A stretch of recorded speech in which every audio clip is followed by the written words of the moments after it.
Hi, and welcome to Goddess Storytime episode 5. And this month's theme is Ixchel, the Mayan goddess of the moon, fertility. She's associated with snakes, with bunnies, and she's also associated with rainbows. Her primary archetype is that of the medicine woman. And in these goddess story times, because I just have a short little, few moments to kind of really give you a sound bite of the goddess, I'm going to zero in on what I feel like is her predominant energy and a message that I think is really important for contemporary women that she contains and that she transmits. So, and for me, it's the energy of the medicine woman and the power of that. Don't mind me, I'm just gonna get myself comfy here. I really first started to work with her more deeply and encountered her when I was in Mexico. And I had a few years ago started taking several trips down to Mexico. In particular, I spent a lot of time in that Tulum, Cancun, Cozumel area. And that is the home of Ixchel. And I had heard of her before. I had seen her in my goddess card deck as the medicine woman, and had seen her as this very beautiful, um, just this beautiful goddess that felt very easy for me to drop in and connect to and want to feel the energy of the medicine woman. However, when I went to Cozumel for the first time, and which was, an island dedicated to her, and saw her statue, I was a little bit surprised. And I was surprised at the response I had when I saw the statue because it was different than what I expected. And Cozumel and Isla de Mujeres, Island of the Women, are these two small islands near Cancun that were both dedicated to Ixchel. And it is said that the Mayan people, young women would take journeys in these small boats going across from the mainland to the island to pray to Ixchel, to bring her gifts, to honor her, and to ask for her favor and fertility. She was known as a fertility goddess and also as a midwife. And so, in my own way, I took a boat over to Cozumel, and I was planning a retreat that I was going to be leading in Mexico, and I wanted Ixchel to be one of the primary goddesses that we worked with. And so I was doing some of my initial, many months ahead of time, just checking out the land and the retreat center where we were going to be. And so I went and I saw Ixchel, and she was not a young woman. She was an older woman, and kind of a little bit hunched over, and her breasts drooping, and this snake on her head. And she was not pretty. There was something in her that at first I experienced as being ugly or witchy or other than what I wanted to be. And unpacking my response to her was really powerful, and uncoding and understanding the archetype of the medicine woman and the power that she has. And so that's the piece I really want to focus on today, which is, in our culture, the idea we have around what a goddess is supposed to be, what she's supposed to look like and feel like, and really understanding the depth of the goddess energy, this full spectrum of her expression within the archetypes and within within our own self and within our own lifetime. And so I want to share some images with you. I want to make this a little bit of a more visual story time today. So I'm going to share my screen. And so this image here, what you're seeing right now, was the first time I'd ever seen an image of Ixchel, which was in a goddess deck that I had. And this was, the Ixchel medicine woman card. And you can see these, like, sort of steps of the Mayan ruins in the background. And she's, very connected to the elements of nature, and a woman very much in her power, a medicine woman. But she's also represented here young and beautiful in many ways. And so that was my first introduction many, many, many years ago to her. And then here's another representation of her that is based on another statue of her. And Ixchel is always seen with a snake on the top of her head.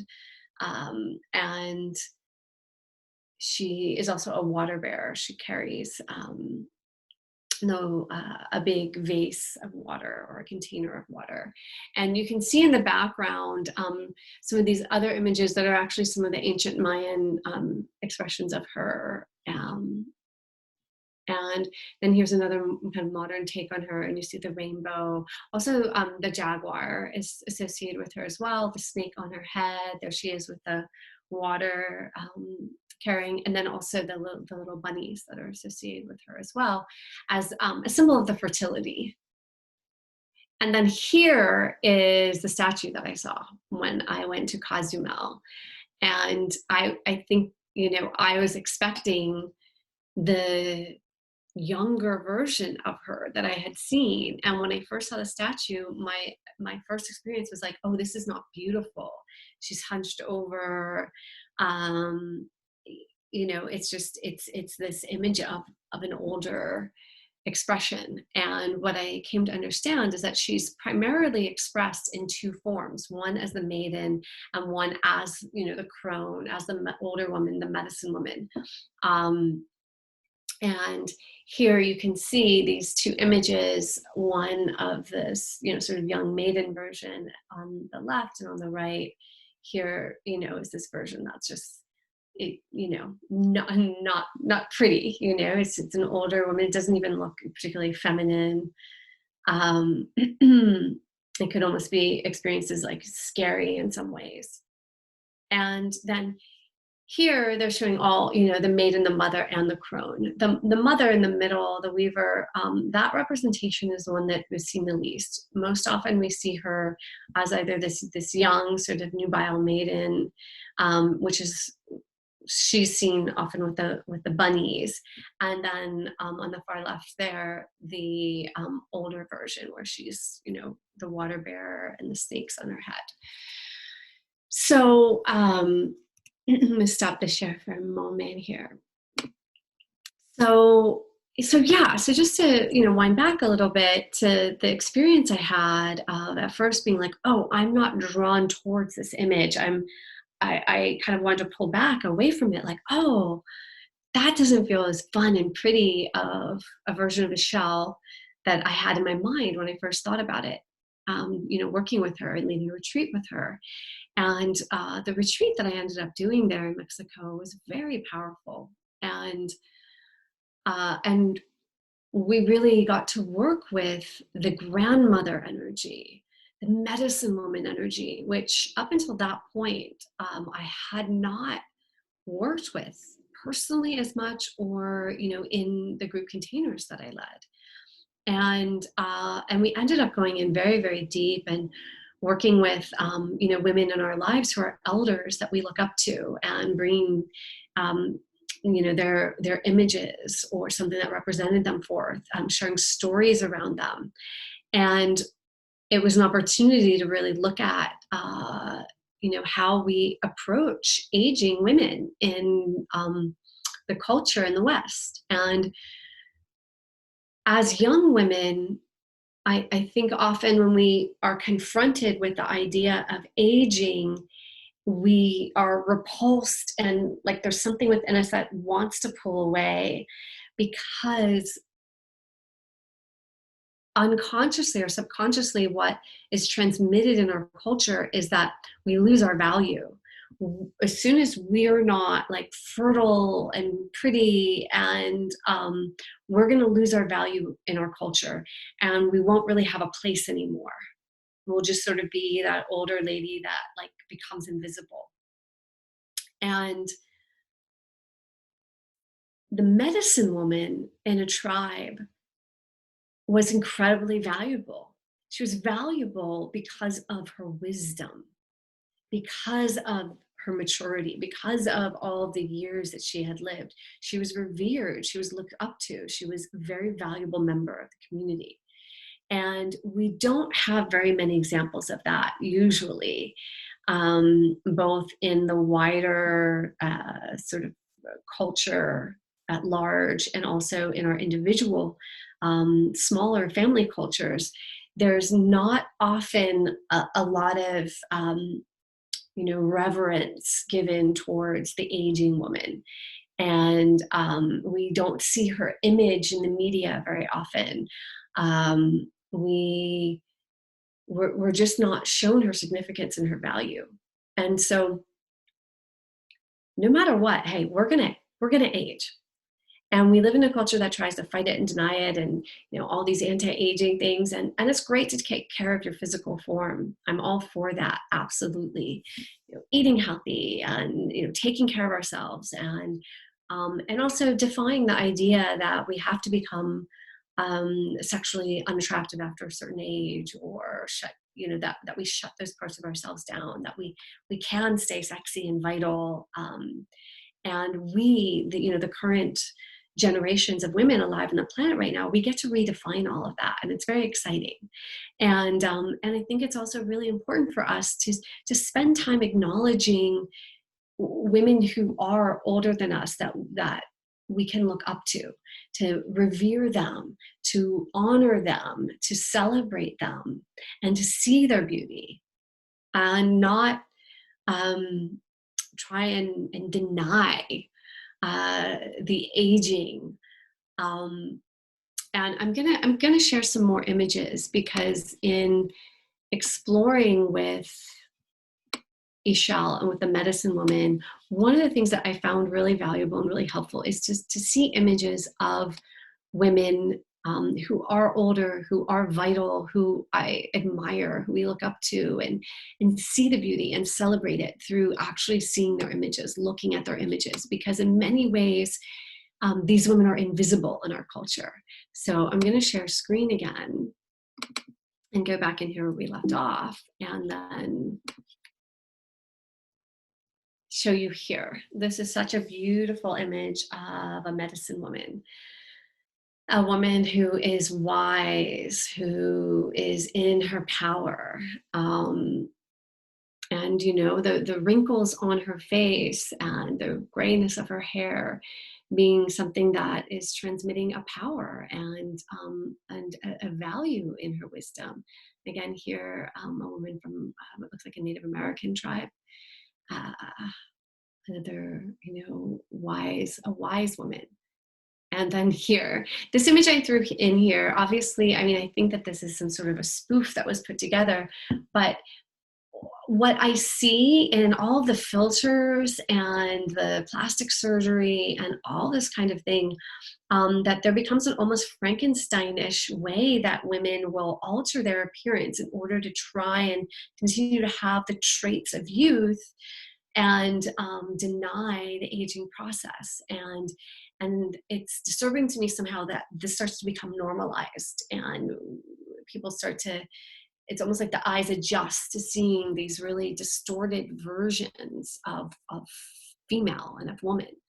And so I think it's really powerful to instead attune ourselves to images such as these, where we see women who are wise and elegant and have their white hair and their wrinkles. And there's something queenly and something to look forward to, something to be like, oh, like one day I want to be a woman like that. Because I think one of the reasons that we resist the aging so much is, like I said, we think that we're going to become completely insignificant in our culture after a certain age, and we don't see what there is to look forward to. And so here's a wise woman, a medicine woman from Mexico, who I'm forgetting her name right now, but she's widely revered as a woman who introduced, magic mushrooms when people came to the West, when a lot of white people, Westerners, came into Mexico. I love this image of this woman who's just this bright light, humor, character, the character and the wisdom that we can see in these faces and the stories in these faces that are so alive. And so I'm going to stop the share and just really leave you with the idea that the medicine woman archetype is the archetype, the aspect of ourself that we tap into to remind ourselves that our value does not come simply from our physical attractiveness and our fertility, that our wisdom has incredible value. And for us to drop in a very earthy way to our womb and into the ground within our body, and to sit in that and hold our power, our strength, our wisdom. And like I said, there's so much more to explore within Ixchel and the archetype of the medicine woman. But today, really just wanting to focus in on this piece about our wisdom as a woman and the aging process, and how working with this archetype can be really supportive in that, because it helps us to find these other places of real value. And one of the things that I noticed was, after I spent time really looking at these images and feeling into the power of the wise woman, it actually altered how I interacted and perceived women when I went out, like, for example, to do my grocery shopping, and I would come across a white haired lady. I was much more open to really feeling the impact of her beauty and her light. And there was a way that I already, just by looking at those images and feeling into this archetype, was starting to um, transform and shift how I valued older women. And it's, I guess, humbling sometimes to recognize where we have these blocks within ourselves. And at the same time, it's so refreshing, I have felt, to move through that and to be able to start to see that shift, and to really feel such a deep appreciation for women within my family, elder teachers that I've had, and then just these, strangers, these lovely ladies that I've come across when I've been out and about in the public lately. So I encourage you to spend some time just feeling into your own relationship with aging, and where you find your value and your power as a woman, and to drop into finding that deeper voice and that deeper wisdom that does reside within the womb space. And one of the ways you can connect with that is just by placing your hands there and taking in some very deep breaths, and then exhaling out of there, and letting yourself drop into a deeper voice. That wise woman within generally has a kind of a lower register that she operates in, like a very kind of bass driven, close to the earth energy. And even just sounding from that place can drop you into some of that wisdom. All right, enjoy working with that, and I'll see you next month.